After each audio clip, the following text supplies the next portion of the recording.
I didn't argue when she said it. That's the part people don't believe later. They expect shouting, slam doors, something cinematic. But when my mom screamed, "Leech," when she said it loud enough for the neighbors to hear, it landed with a dullness that surprised me. Like a word that had been circling our house for years finally found its mouth. "You leech off us," she yelled. "You contribute nothing, just sitting here draining everything." She threw my bags out onto the front step like punctuation. Then she said, "Go leech somewhere else." I stood there for a second, holding my phone, listening to my own breathing. My dad was in the kitchen. I could hear the TV. He didn't come out. I didn't defend myself. I didn't list the things I did. I didn't remind her who handled the bills, who spent hours on hold with utilities, who fixed the messes that appeared quietly and disappeared quietly. None of it mattered in that moment. The story had already been chosen, and I was playing the role assigned. So I picked up my bags and left. The first night away was strange, in a small physical way.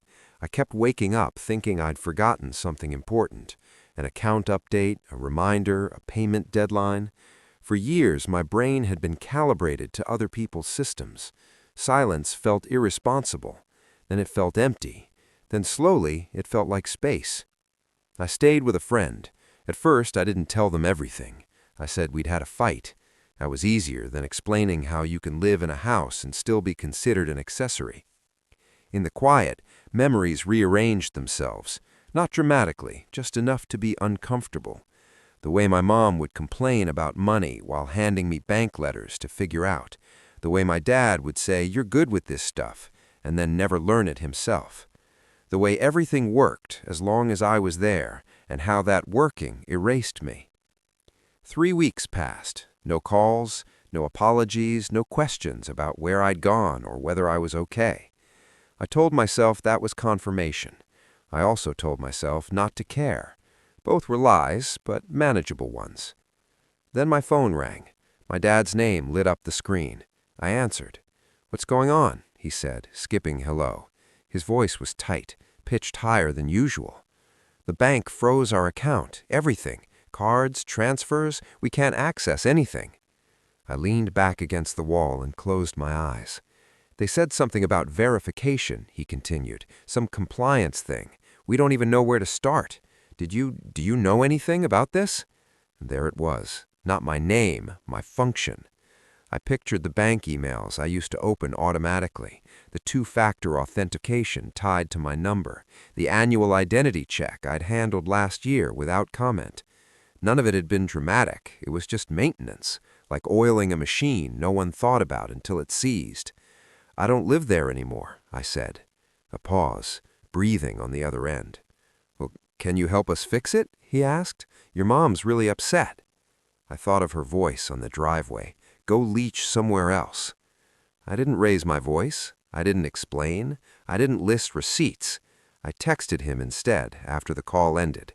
Just one line. "Ask the leech." The response wasn't immediate. When it came, it wasn't calm. Calls followed. Messages stacked up. Some angry, some pleading, some trying to reframe what had happened. "You know she didn't mean it like that. Families say things." This is bigger than feelings. The bank didn't care about feelings.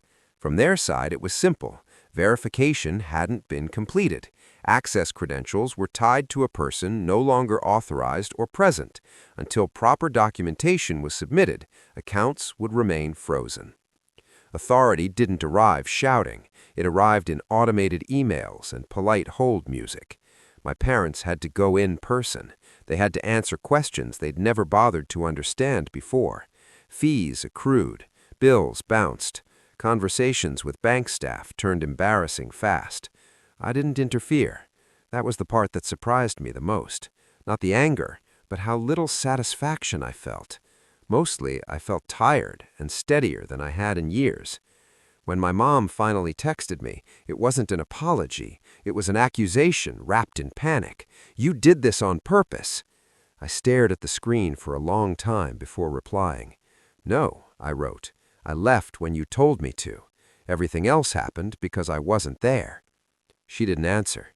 Weeks later, my dad asked if I wanted to come by and talk things through. The words sounded careful, rehearsed.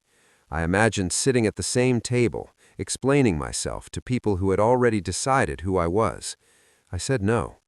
That answer cost me more than I expected. There are days when guilt creeps in, quiet and persistent, days when I wonder if I should have swallowed it, fixed the problem, gone back to being useful. But then I remember standing on the driveway, bags at my feet, being told I was a leech. And I remember something else, too. How easily they survived once they were forced to learn. How the world didn't end. How the story changed, even if no one admitted it out loud. I wasn't a leech. I was infrastructure. And choosing not to be invisible anymore wasn't revenge. It was definition. Some things broke when I left. Some things repaired themselves in ways they never would have if I'd stayed. That's the consequence. I live with it. And for the first time, it feels like mine.